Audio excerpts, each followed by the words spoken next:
নমস্কাৰ Charlie Chaplin কথা আৰু ছবিৰ কাহিনীৰ আজি ৮ নম্বৰ অধ্যায়ৰ ৩ নম্বৰ পাৰ্টটো মই পঢ়িবলৈ লৈছোঁ। দেৰি নকৰোঁ, ষ্টাৰ্ট কৰোঁ আৰু আগৰ পাৰ্টকেইটা কেনেকুৱা লাগিছে কমেণ্ট কৰিব দেই। চাৰ্লি তেতিয়া ঘৰত থাকে, মাকে চাহ কৰি দিয়ে, মাংসৰ সৈতে ৰুটি ভাজি দিয়ে। তাৰপিছত মাকে তেওঁক ঘণ্টা ধৰি গল্প শুনায়। মাকে খুব ভালকৈ পঢ়িব পাৰিছিল। মাকৰ সান্নিধ্য পাই চাৰ্লিয়ে খুবেই আনন্দ পায় আৰু ভাবে মেকাৰ্থিৰ ঘৰলৈ যোৱাতকৈ মাকৰ ওচৰত থকাই দেখোন বেছি ভাল। আজি ঘৰ সোমোৱাৰ পিছত মাকে যেতিয়া চাৰ্লিলৈ চায়, মাকক দেখি চাৰ্লিয়ে এক তীব্ৰ যন্ত্ৰণা অনুভৱ কৰিলে। মাকে ৰুগীয়া আৰু ক্লান্ত হৈ পৰিছে। মাকক তেনে ৰূপত দেখিলে চাৰ্লিৰ মন এক অব্যক্ত বেদনাৰে ভৰি উঠে আৰু তেওঁৰ ইচ্ছা হয় ঘৰতে থাকি মাকক সান্ত্বনা দিয়া।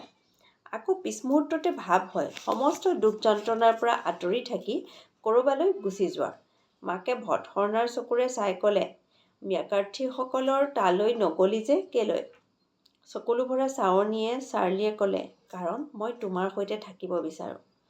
মাকে মুখ ঘূৰাই খিৰিকীৰ বাহিৰলৈ উদাস দৃষ্টিৰে চাই ক'লে, তই মেকাৰ্থিৰ ঘৰলৈ যা, ৰাতিৰ আহাৰ খাই আহগৈ, আজি ঘৰত একো নাই। মাকৰ কণ্ঠত আছিল বিৰক্তিৰ সুৰ। চাৰ্লিয়ে সেয়া উপেক্ষা কৰি দুৰ্বলভাৱে ক'লে, তুমি যদি বিচাৰিছা তেন্তে মই যাব পাৰোঁ। মাকে ম্লান হাঁহিৰে চাৰ্লিৰ মূৰত হাত ফুৰাই ক'লে, হয় বাছা, সোনকালে যা। শেষত চাৰ্লিয়ে মনত অপৰাধবোধ লৈ যাবলৈ ওলাল, মাকক অকলে এৰি থৈ। কোনে জানিছিল কেইদিনমানৰ ভিতৰতেই ভয়ংকৰ এটি দুৰ্ভাগ্যই তেওঁলোকৰ কাৰণে অপেক্ষা কৰি থাকিব। দুপৰীয়া মেকাৰ্থিৰ ঘৰত খাই বৈ চাৰ্লি নিজৰ ঘৰৰ দিশে ৰাওনা হ'ল। ঘৰৰ ওচৰ পাওঁতেই তেওঁ দেখিবলৈ পালে ঘৰৰ আশে-পাশে জুম বান্ধিছে চুবুৰীৰ কিছু ল'ৰা-ছোৱালীয়ে। চাৰ্লিক তেওঁলোকে জনালে যে তেওঁৰ মাক পগলা হৈছে। ঘৰে ঘৰে দুৱাৰত টুকুৰিয়াৰ কয়লা বিচাৰি ফুৰিছে। চাৰ্লিয়ে আৰু একো নুশুনিলে। খৰকৈ চিৰি বগাই ঘৰৰ ভিতৰ সোমাল। দেখিলে আগৰ দৰেই মাকে খিৰিকীৰ ওচৰত বহি লৈ বাহিৰলৈ চাই আছে। মা, মাত দিলে চাৰ্লিয়ে। কি হৈছে? শান্তভাৱে মাকে উত্তৰ দিলে। সকলোৱে কৈছে তুমি বোলে ঘৰে ঘৰে গৈ আনৰ দুৱাৰত টুকুৰিয়াইছা। হয়, ছিডনীক খবৰ লৈছিলোঁ। সিহঁত আটায়ে মিলি ছিডনীক আটক কৰিছে। মোৰ হাতৰ পৰা কাঢ়ি নিছে মোৰ সন্তানক। আৰু স্থিৰে থাকিব নোৱাৰিলে চাৰ্লি। কান্দি কান্দি লুটি খাই পৰিল মাকৰ কোলাত।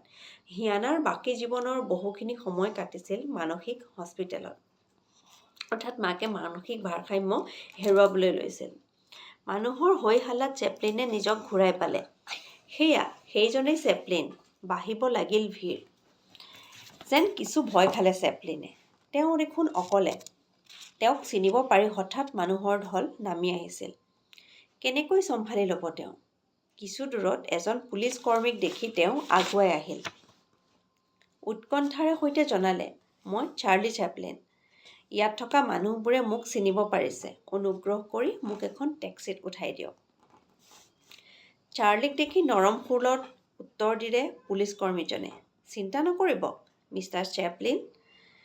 মই এই চুবুৰীতেই থাকোঁ। ইয়াত থকা সকলোকে মই জানো। সকলোৱে খুব ভাল মানুহ। কোনো ক্ষতি নকৰে আপোনাৰ। কথাষাৰে চেপলিনৰ বুকুত যেন বিন্ধিলে। সঁচাইতো, এইটোতো মোৰেই চুবুৰী। এওঁলোক মোৰেই প্ৰতিবেশী। এওঁলোকৰ মাজতেইতো মই ডাঙৰ হৈছোঁ। এওঁলোকক কিয় ভয় কৰিব লাগে? সাফল্যই মানুহক ইমান ভয়াতুৰ কৰি তোলেনে? নিজৰ আচৰণৰ বাবে নিজৰ ওচৰতে তেওঁ লজ্জিত হ'ল। আৱেগক দমন কৰি হাঁহি মুখে মানুহবিলাকলৈ চালে চেপলিনে। ইমান সময় সংকোচবশত আঁতৰি থকা মানুহখিনি লাহে লাহে আগুৱাই আহিল। তেওঁ আৰু কোনো ভয় নাখালে, সাধাৰণভাৱেও। এতিয়া আৰু কোনো কোলাহল নাই। সকলোৱে শান্তভাৱে আগুৱাই আহি হাত মিলালে চাৰ্লিৰ সৈতে। বহু শুভেচ্ছা চাৰ্লি, ঈশ্বৰে মংগল কৰক তোমাৰ। চেপলিনে মন কৰিলে, মানুহবোৰৰ কোনো এজনেই তেওঁক মিষ্টাৰ চেপলিন বুলি সম্বোধন কৰা নাই।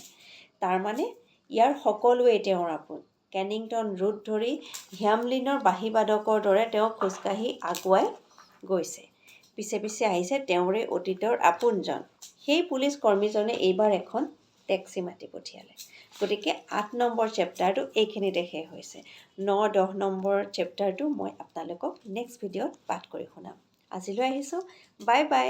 আৰু কেনেকুৱা হৈছে ভিডিঅ'খিনি কমেণ্ট কৰিব আৰু শুনি কেনেকুৱা লাগিছে কাহিনীটো সেইটো ক'বলৈ নাপাহৰিব। বাই বাই, মা বাই দিয়া। Bye bye. Bye bye.